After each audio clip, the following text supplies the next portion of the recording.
Hello friends, welcome to mat kitchen. Mat কিচেনে আপনাদের সবাইকে স্বাগত। পুরনো বন্ধুদের পাশে থাকার জন্য ধন্যবাদ এবং নতুন বন্ধুদের স্বাগত জানিয়ে শুরু করছি আজকের রেসিপি। আমি এখানে আজকে একটা রেসিপি শেয়ার করছি বন্ধুরা। ঘরে যদি কখনো মিষ্টি খেতে ইচ্ছে করে তাহলে কিন্তু যে কোনো সময়ই এরকমভাবে মিষ্টি কিন্তু করে নেওয়া যায়। এর জন্য কিন্তু আমাদের কোনো রান্নাঘরে মানে ওভেনের পাশেও যাওয়ার প্রয়োজন নেই। এখানে আমি 3 প্যাকেট পার্লেজি বিস্কুট নিয়েছি। আপনারা যে কোনো বিস্কুটেই করতে পারেন, তবে পার্লেজি বিস্কুটে বেশি ভালো হবে। 3 প্যাকেট বিস্কুট আমি নিয়েছি। আপনারা নিজেদের প্রয়োজন অনুযায়ী বিস্কুটটা ব্যবহার করবেন। এবারে একটা মিক্সিং জার নিয়েছি। গ্রাইন্ডারের মধ্যে আমি খুব ভালো করে এই বিস্কুটগুলোকে এইভাবে আমি একটু ভেঙেই দিচ্ছি। এগুলো গোটা দিলেও ভালো করে গুঁড়ো হয়ে যায়, কিন্তু আমি একটু হাতে করে বিস্কুটটাকে ভেঙেই দিচ্ছি। আর দিয়ে দিলাম 20টা মতন ভাঙা কাজু। এবারে এর একটা মিহি পেস্ট আমি করে নেব। দেখুন আমি পেস্টটা করে নিয়ে চলে এসেছি। এই পেস্টটা কিন্তু খুব সুন্দরভাবে মিহি করে করতে হবে, যেন কোনো রকম দানা ঠানা না থেকে যায়, তাহলে কিন্তু এটা ভালো হবে না। এবারে আমি একটা গোল এরকম মিক্সিং বোল নিলাম, নিয়ে তার মধ্যে বিস্কুটের গুঁড়ো আর কাজুর যে গুঁড়োটা করে নিয়েছিলাম সেটা আমি ঢেলে নিয়েছি। আমি এখানে কাজু আর বিস্কুট গুঁড়ো করেছি, আপনারা চাইলে কিন্তু কাঠবাদাম বা আমন্ড বাদামও এর মধ্যে দিতে পারেন। আর এখানে দিয়ে দিলাম আমি 3 টেবিল চামচ গুঁড়ো দুধ। এবার এই বিস্কুটের গুঁড়োর সাথে এই গুঁড়ো দুধটাকে খুব ভালো করে কিন্তু মিশিয়ে নেব। চামচে করে মিশিয়ে নেওয়ার পর আমি আবার হাত দিয়ে মিশিয়ে নিয়েছি।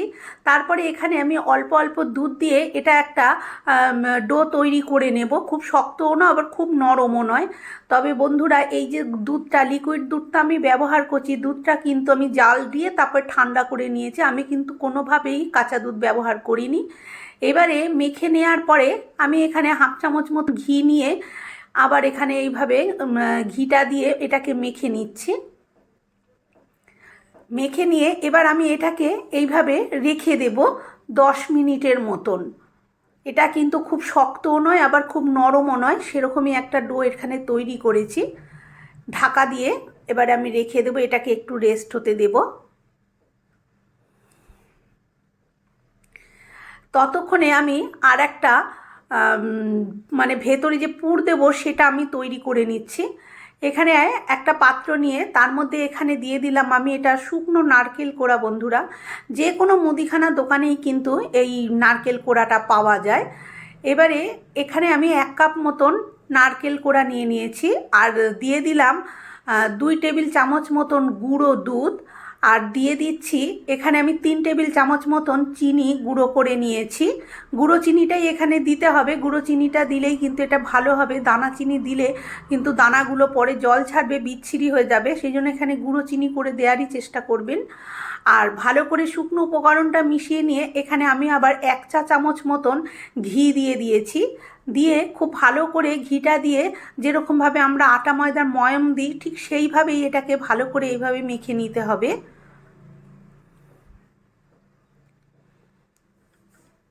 দেখুন আমি নারকেলটাকে আর গুঁড়ো দুধ আর চিনি সমস্ত কিছু ঘি দিয়ে ভালো করে মেখে নিয়েছি। এবারে অল্প অল্প লিকুইড দুধ দিয়ে এটাকে আমি একটু মাখো মাখো চ্যাটচেটে টাইপের করে মেখে নেব। মানে খুব নরমও নয়, খুব পাতলাও নয়, যেন পুরের মতন ভরা যায় আর কি, সেই রকমভাবে আমি এটাকে মেখে নেব। দুধটা কিন্তু একবারে ঢেলে দেবেন না, তাহলে কিন্তু ঠিক মতন মাপ মতন হবে না, তাই অল্প অল্প করে দিয়েই এটাকে করতে হবে। দেখুন এই যে এরকমভাবে আমি মেখে নিয়েছি, এটা কিন্তু মাখা হয়ে গেছে। এবারে আমি মেন কাজটা করব, যেটা হচ্ছে এখানে আমি একটা এরকম যে রুটি বেলি সেই চাকি একটা আমি নিয়েছি। আমি চাকি বলছি বন্ধুরা, আপনারা কি বলেন আমি জানি না। আর এখানে আমি নিয়েছি একটা এরকম প্লাস্টিক, মানে এটা হচ্ছে মুড়ির প্লাস্টিক, সেইটাই আমি নিয়েছি। আমার কাছে বাটার পেপার নেই, তাই আমি একটা মুড়ির প্লাস্টিকই ভালো করে কেটে 3টে পাশ তারপরে আমি পরিষ্কার করে নিয়েছি।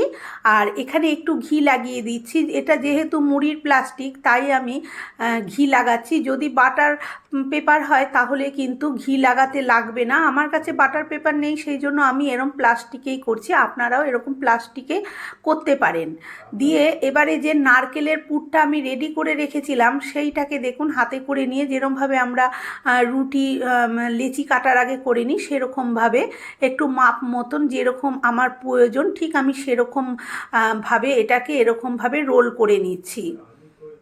আর এই প্লাস্টিকটার মধ্যে ঘিটা লাগিয়ে নেওয়ার কারণে কিন্তু খুব সহজেই এটা আরও উঠে যাবে। এমনি প্লাস্টিকে লেগে ধরে না, তারপরে ঘি লাগানোর কারণে কিন্তু আরও কাজটা সহজ হবে। প্রথমে আমি এই রোলটা করে নিয়েছি, তারপরে এবারে আমি এই যে বিস্কুটের ইটা নিলাম সেইটা বিস্কুটের এইটা নিলাম সেটাকে নিয়ে ওই চাকির মধ্যে এইভাবে নিয়ে নিচ্ছি দেখুন। তারপর প্রথমে হাতে করে একটু এরকমভাবে চেপে প্রেস করে নিচ্ছি, প্রেস করে নিয়ে তারপরে এবার আমি এখানে বেলনা দিয়ে এটাকে বেলে নেব, যেরকম আমরা রুটি বেলি সেরকমভাবে। তবে এটা কিন্তু তুলে তুলে বেলা যাবে না, সেই জন্য আমি চাকিটা একটু এরকমভাবে ঘুরিয়ে নিয়ে এটাকে একটুভাবে লম্বা চওড়া করে একটু বেলে নিচ্ছি। না, এটা চৌকোও বেলা যেতে পারে, এটা আমি চৌকোও বেলিনি, আবার খুব যে গোল তাও নয়, মোটামুটি একটা শেপ দিয়ে নিয়েছি। এবার প্লাস্টিকটাকে ধরেই আমি এইভাবে উল্টে দিলাম, এটা কিন্তু হাতে করে উল্টানো যাবে না, উল্টাতে যাবেন না, প্লাস্টিকটাকে ধরেই এইভাবে কিন্তু উল্টে দিতে হবে দুদিক দিয়ে। এই যে দেখুন একদম পুরো রোলটা আমি তৈরি করে নিয়েছি, ভালো করে চেপে দিয়েছি। এবারে দুটো মাথাগুলো খুব ভালো করে চেপে দিতে হবে, আর প্লাস্টিক দিয়ে ভালো করে চেপে দিতে হবে যাতে এটা খুব সুন্দরভাবে টাইট হয়ে যায়। ভেতরের পুরটা দেয়া আছে যাতে পুরটার সাথে খুব ভালোভাবে সেট হয়ে যায়। আর মুখ দুপাশটা আমি এইভাবে বুজিয়ে দিচ্ছি।